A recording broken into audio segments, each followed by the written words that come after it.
નમસ્કાર દોસ્તો, જે રીતે આજે મેં એક ન્યૂઝ જોયા, એ ન્યૂઝ જોઈને મને આમ થોડું હસવું આવ્યું. અમરેલીની અંદર જે ઘટના બની છે, હવે એ દીકરીને આ લોકોએ સૌપ્રથમ તો ગિરફ્તાર કરી, ત્યાર પછી એમનું સરઘસ કાઢ્યું, પોતાની મર્દાનગી દેખાડી. ભારતીય જનતા પાર્ટીના નેતાઓએ અને પોલીસ અધિકારીઓએ પોતાની મર્દાનગી દેખાડી કે અમે મર્દ છીએ. 15-17 વર્ષની દીકરીનું સરઘસ કાઢી અને અમે અમારી મર્દાનગી બતાવીશ. જ્યારે કોઈ બુટલેગરની ઉપર હાથ નાખવો હોય તો આ લોકોની અંદર દમ છે નહીં, કંઈક ને કંઈક એવું લાગે છે. આ પોલીસને પણ હું કહેવા માંગુ છું કે જો તમારી અંદર તાકાત હોય, તમારી અંદર દમ હોય, તો એક બુટલેગરનો આવી રીતે સરઘસ કાઢીને બતાવો ને. એક નિર્દોષ દીકરીનું તમે સરઘસ કાઢ્યું, ત્યાર પછી મામલો ખૂબ ચગ્યો સોશિયલ મીડિયાની અંદર. એટલે ભારતીય જનતા પાર્ટીના જે પાટીદાર સમાજના નેતાઓ છે, જે બેશર્મ બનીને બેઠા છે, એમને થોડીક શર્મ લાગવા લાગી. સાલું થોડુંક વધારે થઈ ગયું. એટલે હવે દીકરીના જામીન કરાવવા માટે એ લોકોએ બેઠક કરી. 2-4 ભારતીય જનતા પાર્ટીના નેતાઓ, ત્યાંના ધારાસભ્યો અને નાક શર્મ વગરના મોટા મોટા આગેવાનો પાટીદાર સમાજના. જો તમે લોકોની આંખોમાં કેવી રીતે આ લોકો ધૂળ નાખવાનું કામ કરે છે, ત્યાં એને મીટિંગ કરી કે દીકરીને હવે આપણે છોડાવી કઈ રીતે. હવે એ મીટિંગ કરી, એ મીટિંગની અંદર કોઈ વકીલ તો છે નહીં, અને તમે તો બધા અભણ અંગૂઠા છાપ છો. તમને શું ખબર પડવાની કાયદા કાનૂનની? આમાં તો વકીલનું કામ છે. આ તો એટલે જનતાને મૂર્ખ બનાવવાનું બંધ કરો, પાટીદાર સમાજના લોકોને મૂર્ખ બનાવવાનું બંધ કરો. પેલા દીકરીઓ પર ખોટા આક્ષેપો કરી અડધી રાતે એમની ધરપકડ કરાવો છો, ત્યાર પછી લોકોની અંદર તમે સારો દેખાવ તમારો થાય એટલા માટે હવે તમે મિટિંગો કરી અને દીકરીને જામીન જલ્દીથી જલ્દી કેમ મળે એની ચર્ચા વિચારણા કરો છો.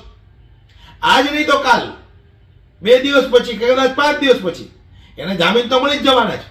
કારણ કે આ એ ગુજરાત છે જ્યાં બુટલેગરોને, ડ્રગ્સ માફિયાઓને, બળાત્કારીઓને, ખનીજ માફિયાઓને આ બધાને જામીન મળી જાય. તો આ દીકરી તો નિર્દોષ છે એટલે એને તો જામીન મળવાના જ હતા. પણ આ તો પબ્લિકને ઉલ્લુ બનાવવા માટે, પબ્લિકને મૂર્ખ બનાવવા માટે હવે એ લોકોએ મીટિંગ કરી. સમજો વાતને, કેવી રીતે પાટીદાર સમાજને મૂર્ખ બનાવે છે આ લોકો. જેણે જેણે ભારતીય જનતા પાર્ટીને વોટ આપ્યા છે ને, એ લોકોને તો મારે એટલું જ કહેવું છે કે ડૂબીને મરી જવાય તમારે બધાને. આ તમે જેને વોટ આપ્યા ને એ જ તમને મૂર્ખાવ બનાવે છે. છતાંય તમારી અંદર શરમ જેવી જાત નથી, શરમનો ચાટો નથી. સોસાયટીનો એક પ્રમુખ જો તમને મૂર્ખ બનાવે તો બીજે દિવસે હલ્લા બોલ કરી મૂકો, આ પ્રમુખ નો ચાલે, આને કાઢી નાખો, લોકોને ઉલ્લુ બનાવે છે. આ તો તમને 30 વર્ષથી ઉલ્લુ બનાવે છે. આ તો બધા નરેન્દ્ર મોદી કરતા આગળ વધી ગયા ઉલ્લુ બનાવવામાં તમને. હવે પાટીદાર સમાજને ઉલ્લુ બનાવવા માટે મીટિંગ કરી. હવે મીટિંગમાં એમને ઢગલાનો ઢય નથી ખબર પડતી અને મીટિંગ કરીશ. કઈ રીતે છોડાવશો તમે? કાયદા કાનૂનની ભાન છે તમને? કઈ રીતે તમે આ દીકરીને તમે જામીન અપાવશો? એટલે હું કહેવા માંગુ છું કે અત્યાર સુધી તમે પાટીદાર સમાજને મૂર્ખ બનાવતા આવ્યા છો, ગુમરાહ કરતા આવ્યા છો. 14 દીકરાઓને ગોળી મારીને ધરબી નાખ્યા. 14 દીકરાઓને ગોળીઓ ધરબી દીધી, મોતને ઘાટ ઉતારી દીધા. પાટીદાર સમાજની બેન દીકરીઓને સોસાયટીના નાકે નાકે જઈને મન ફાવે એવી ગાળો આપી, મન ફાવે એવા દંડાઓ વરસાવ્યા. હજુ એ ન્યાય મળ્યો નથી અને અત્યારે તમે આ ખોટા ઢોંગ ધતિંગ કરો છો. આ દીકરીઓને અમે જામીન અપાવીશું. તમારી ઓકાત શું છે દીકરીઓને જામીન અપાવવાની? એક તો તમે લોકો એની પર ખોટા આક્ષેપો લગાવી એને સરઘસ કાઢીને જેલમાં નખાવો છો. પછી તમને એમ થઈ ગયું કે હવે મામલો વધારે ઉગ્ર બની ગયો છે એટલે જનતાની નજરમાં સારા થવા માટે મીટિંગો કરી. અત્યાર સુધી ક્યાં ગયા બધા? આ ખોડલ ધામના ટ્રસ્ટીઓ થઈ થઈને બેઠા છે, ફલાણા કન્વીનરો છે, પાટીદાર સમાજના ઘણા બધા નેતાઓ છે ભારતીય જનતા પાર્ટીમાં. કેમ કોઈ બોલ્યું નહીં? શું કામ બોલે? ભારતીય જનતા પાર્ટીની દલાલી કરવાની છે એટલે ના બોલાય. શરમ આવી જોઈએ તમને લોકોને. બહુ મોટી મોટી વાતો કરતા હતા પાટીદાર સમાજને અમે ન્યાય અપાવશું ને આમ કરશું ને પાટીદાર સમાજ આમ છે ને તેમ છે ને. અરે સરદાર પટેલનું નામ ભૂસાઈ ગયું, તમારાથી વાળ ન વાંકો છો ભાજપના નેતાનો. કાંઈ ન થાય તમારાથી, ડૂબીને મરી જવાય. જેટલા ભાજપને વોટ આપે છે ને પાટીદારો, એને તો આ ઘટના જોઈને ડૂબીને મરી જવાય. કારણ કે કાલ સવારે તમારા ઘર સુધી આ ઘટના પહોંચશે ને, પછી એ તમાશો અમે જોઈને ખુશ થશું. પહોંચશે, જલ્દી પહોંચશે. અમારો વારો આવશે ભાઈ ખુશ થવાનો. અમે ખુશ થશું, ખૂબ ખુશ થશું. એ વખતે પછી ભલે પાટીદારની દીકરી હોય કે દીકરો હોય, પણ અમે એટલું યાદ રાખશું કે આ ભાજપનો સમર્થક છે, ભાજપનો ચમચો છે. એટલે એના ઘરે ભલે આ ઘટના બની, રાજી થાવ, મજા કરો, ફટાકડા ફોડો. અમે રાહ જોઈને બેઠા છે. બહુ દલાલી કરી છે ભારતીય જનતા પાર્ટીની. હજુ ઘર સુધી આવી બધી ઘટનાઓ આવશે. રાહ જુઓ, તમે રાહ જુઓ. શરમ આવી જોઈએ તમને લોકોને. જે રીતે મહાભારતની અંદર દ્રૌપદીનું વસ્ત્રહરણ કરવામાં આવ્યું હતું, અને જેટલા લોકોએ બેઠા બેઠા દ્રશ્ય જોયું હતું ને, ત્યારે એમના ચીર પૂરવા માટે કૃષ્ણ ભગવાન આવ્યા હતા. અને ત્યાર પછી દ્રૌપદીની ઇજ્જત તો બચી ગઈ, પરંતુ જેમણે આ દ્રશ્ય જોયા હતા ને, છેલ્લે એનો અંજામ શું થયો? બાણ સૈયા પર લેટવું પડ્યું.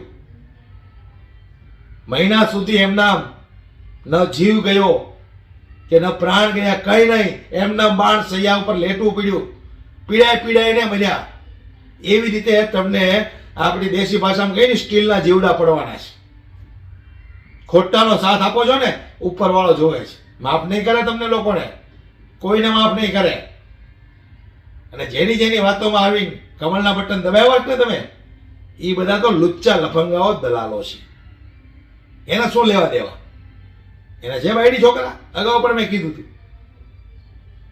એટલે એવાની વાતોમાં આવીને તમે પાપ કરો છો. પાપ તો કરો જ, પણ જ્યારે આવી ઘટના બને ને, ત્યારે બધાના મોઢા સિવાય જાય છે. મોટા આગેવાનો પાટીદાર સમાજના છે, એમ કોઈ બોલવાનું આવ્યું. એટલે પાટીદાર સમાજને હું કહેવા માંગુ છું, તમને 1% આ ભાજપ ગણતું નથી, એટલું યાદ રાખજો. 1% નથી ગણતું. જેટલા પાટીદાર સમાજના નેતાઓ ભારતીય જનતા પાર્ટીમાં છે, એ લોકોની ઇજ્જત એની નજરમાં છે. બાકી પાટીદાર સમાજને આ લોકો 1% નથી ગણતું. લાવો, હું તમને કહું, ત્યાં લખી દઉં. તમે કયો ને હું લખી દઉં. 1% ઇજ્જત નથી પાટીદારોની ભારતીય જનતા પાર્ટીની નજરમાં. નહીતર તો સરદાર પટેલનું નામ ન બદલાણું હોત. શું ઉખાડી લીધું તમે? અરે એ વખતે કાંઈ ન ઉખાડી લીધું તમે, અત્યારે શું ઉખાડી લેવાના છે? એટલે આ બધા બેશર્મ નેતાઓ જનતાની આંખોમાં જે ધૂળ નાખવાના કામ કરો છો, તમારામાં તાકાત હોય તો જે એસપી એમને ગિરફ્તાર કરી છે ખોટા કેસમાં, એમની પર કાર્યવાહી કરો, એમને સસ્પેન્ડ કરાવો. હવે નિર્દોષ દીકરી પાછળ પડ્યા છે. શરમ આવી જોઈએ. મર્દો થઈને નામર્દો જેવા કામ કરો છો, નપુંસક જેવા કામ કરો છો. 15 વર્ષની દીકરીના સરઘસ કાઢો છો. શરમ આવી જોઈએ તમને લોકોને. અને હું દરેક પાટીદારને કહું છું, જાગૃત બનજો. નકર આપણે કહેવાય ને દેશી ભાષામાં, છઠ્ઠીના ઘાયે મરી જાઓ, ખબર નહીં રહે. હું છઠ્ઠીના ઘાયે મરી જાઓ, ખબર નહીં રહે. વિડીયોને વધુમાં વધુ શેર કરો. 5 પાટીદાર જાગૃત થાય તો અમને એમ થાય કે આમાં ગળું ફાડીને બોલ્યો ને, એ કંઈક આમ લેખે લાગ્યું.